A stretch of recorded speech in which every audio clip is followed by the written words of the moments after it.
les amis, j'espère que tout va bien aujourd'hui.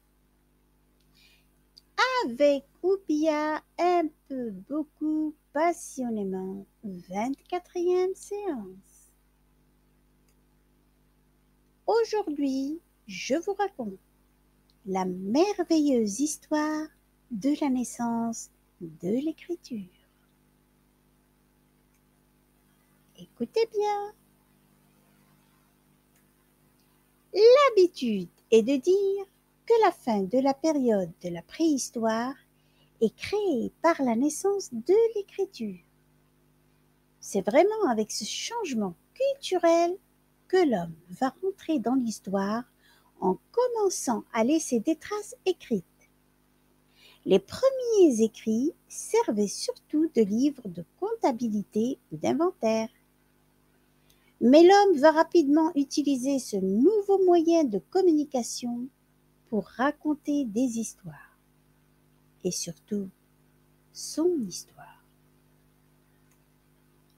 L'origine de l'écriture et début de l'histoire. Art rupestre. Il y a 40 000 ans, l'homme préhistorique commence à graver et peindre sur les murs des grottes. C'est ce que l'on appelle l'art rupestre. Sans parler d'écriture, on peut déjà remarquer que nos ancêtres ont cherché à communiquer, à transmettre un message. Mais lequel?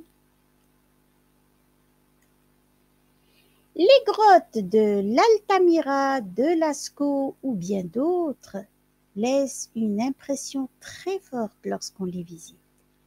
C'est comme si l'homme préhistorique avait voulu nous dire quelque chose, nous transmettre une pensée, sa pensée.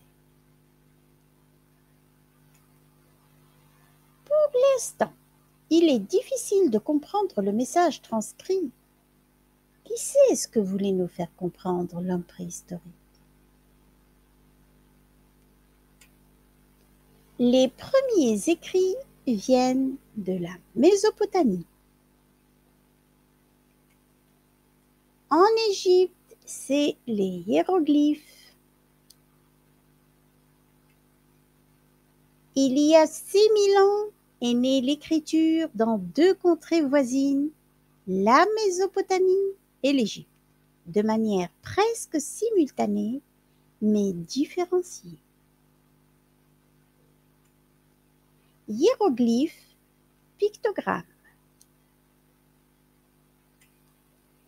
Si les hiéroglyphes égyptiens et les pictogrammes sumériens sont tous les deux formés de petites images, celles-ci sont totalement propres à leur région.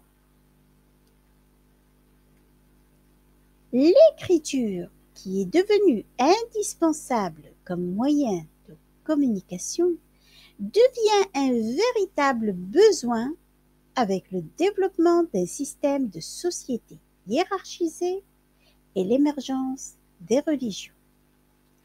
Comme vous le voyez sur l'image, c'est l'agglomération des personnes, c'est la création des grands villages et même des villes. L'évolution de l'écriture. Les Mésopotamiens exploitent le territoire du croissant fertile, notamment par le biais de l'agriculture. Les terres fertilisées par le Tigre et l'Euphrate leur permettent même de produire des surplus de nourriture.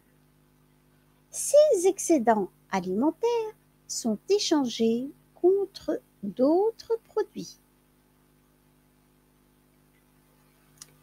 Les échanges entre les paysans, commerçants, artisans et administrateurs sont de plus en plus nombreux. Les commerçants se mettent donc à utiliser des dessins afin de garder des traces et de mieux organiser ces transactions. C'est ainsi qu'on assiste à la naissance de l'écriture. Les premières traces d'écriture sont datées de 3300 ans avant Jésus-Christ. Les Sumériens utilisaient des roseaux taillés en pointe, les calames, pour tracer les signes sur des tablettes d'argile. Cette écriture était composée de pictogrammes ou signes représentant un seul mot ou un seul concept. Cette écriture a été évaluée comme étant constituée de plus de 1500 représentations. Pour certains mots, les Sumériens inventaient des idéogrammes en mélangeant deux pictogrammes. L'écriture cunéiforme. Les formes stylisées vont disparaître. Elles vont être remplacées par l'écriture cunéiforme. Les Sumériens vont tailler en biseau les calames en les enfonçant dans l'argile. L'empreinte avait une forme de clou, d'où on a tiré le nom cunéiforme. C'est ce que vous voyez sur le fond du texte. Cette écriture était composée de seulement 600 signes. Ces signes non figuratifs vont évoluer vers la représentation d'un son, le phonétisme. Ainsi, en associant une suite de sons, on va pouvoir écrire un mot. L'écriture hiéroglyphe. Des documents ou figures des hiéroglyphes ont été datés de 3000 ans avant Jésus-Christ. Mais on suppose que l'écriture hiéroglyphique est plus ancienne que cette datation grâce à de nouvelles découvertes. 3 sortes de signes dans les textes anciens sont détectés. Les pictogrammes, seuls ou en combinaison pour représenter une chose ou une idée, les phonogrammes qui expriment un son, les déterminatifs qui aident le lecteur pour la compréhension du texte en classifiant les 2 sortes de signes précédents. Les figures sont tournées vers la droite, alors le texte se lit de droite à gauche. Les figures sont tournées vers la gauche, alors le texte se lit de gauche à droite. Pardon, il y a un double A. De manière générale, les hiéroglyphes se lisent de droite à gauche sur un papyrus. Sur les murs d'un temple, le sens de lecture est indiqué par les figures intégrées dans les hiéroglyphes. Exemple, si les figures sont tournées vers la gauche, alors le texte se lit de gauche à droite et vice-versa. L'écriture cursive. Un autre type d'écriture apparaît en Égypte, l'écriture cursive, et en 650 avant Jésus-Christ, une autre écriture cursive se développe, encore plus simplifiée, l'écriture démotique.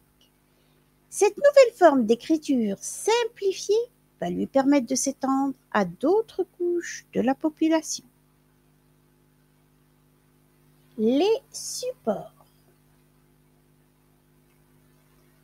Le support variait en fonction des périodes. Exemple, dans l'Antiquité, c'était des planchettes de bois, des poteries, des tablettes d'argile, des tablettes de pierre ou des peaux de chèvre raclées. Parchemin. Papyrus. Chez les Égyptiens, c'était le papyrus fait à partir de lamelles des tiges de roseaux entrecroisées qui n'est qu'un autre ancêtre du papier fait de bambou broyé et séché. Knossos est un site archéologique crétois de l'âge du bronze en Europe. C'est aussi à cette époque que se développe l'écriture en Crète et probablement en Grèce. C'est dans l'ancienne cité de Knossos que des inscriptions sur des tablettes d'argile ou gravées dans la pierre ont été retrouvés en 1900. Les Grecs ont transformé l'alphabet phénicien en l'adaptant à leur langue et ont introduit les voyelles. C'est donc l'invention la plus importante de l'histoire de notre civilisation. La seule écriture qui est presque restée identique depuis 6000 ans. La lettre G est introduite au IIIe siècle, tandis que les lettres Y et Z sont des ajouts tardifs à partir de l'alphabet grec. Caractère chinois. Les premiers pictogrammes étaient tracés à l'encre de Chine avec une plume sur de la soie. Les méthodes ont changé, mais les signes légèrement modifiés sont encore utilisés actuellement.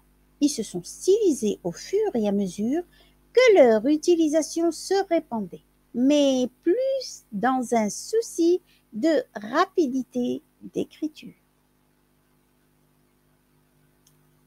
Continuant à se répandre dans le monde, l'écriture va utiliser de nouvelles règles.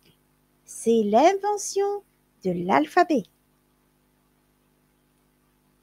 Le premier alphabet voit le jour en 1400 avant Jésus-Christ. Plus de représentations d'images. Si vous voulez, c'est plus de représentations d'images, de mots ou de sons. Les symboles utilisés sont maintenant des lettres avec lesquelles on peut écrire des mots. Akkadien. Le premier alphabet est composé de 30 signes et on n'y retrouve que des consonnes, c'est ce qui est en usage dans l'ancienne Akkadie. Plus tard, le nombre de signes diminuera et on y ajoutera quelques voyelles. Lettres sémitiques. L'alphabet que nous utilisons aujourd'hui a été considérablement modifié par les Grecs, mais il nous provient tout de même de celui élaboré par les Akkadiens, habitants du Croissant fertile à partir des lettres sémitiques. La plume, le stylo. Après avoir compris comment s'est passée la transformation de l'écriture et après avoir marché à travers l'histoire, nous pouvons dire qu'écrire ne se fait pas qu'en imprimant ni au pinceau, mais que la plume et le stylo sont autant d'inventions qui ont elles aussi marqué de leur empreinte les civilisations. La disparition au Moyen Âge du papyrus au profit du parchemin transforme le livre en un objet rare et précieux, ce qui va causer hélas un recul de l'alphabétisation et il faudra attendre la presse de Gutenberg pour repartir sur le chemin de l'appréhension. Mais ceci est une autre histoire.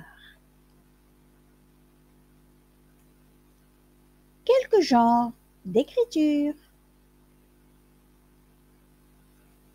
Page de Bible sur papyrus. L'écriture onciale du Moyen Âge. Vieil allemand. Alphabet en lettrines. Écriture calligraphique pour manuscrit. Initiales ornées. L'alphabet.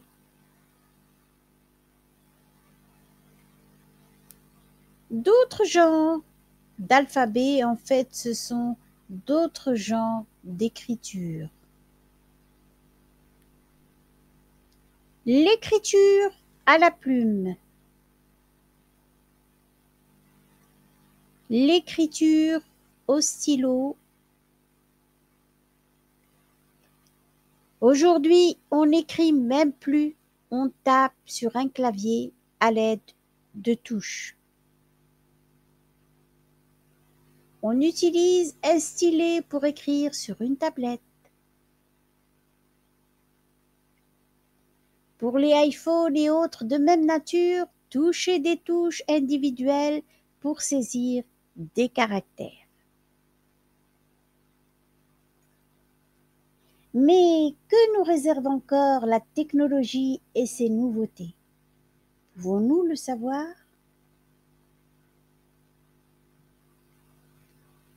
Les verbes d'aujourd'hui. Le verbe inventer. J'invente, tu inventes, il invente, elle invente, on invente.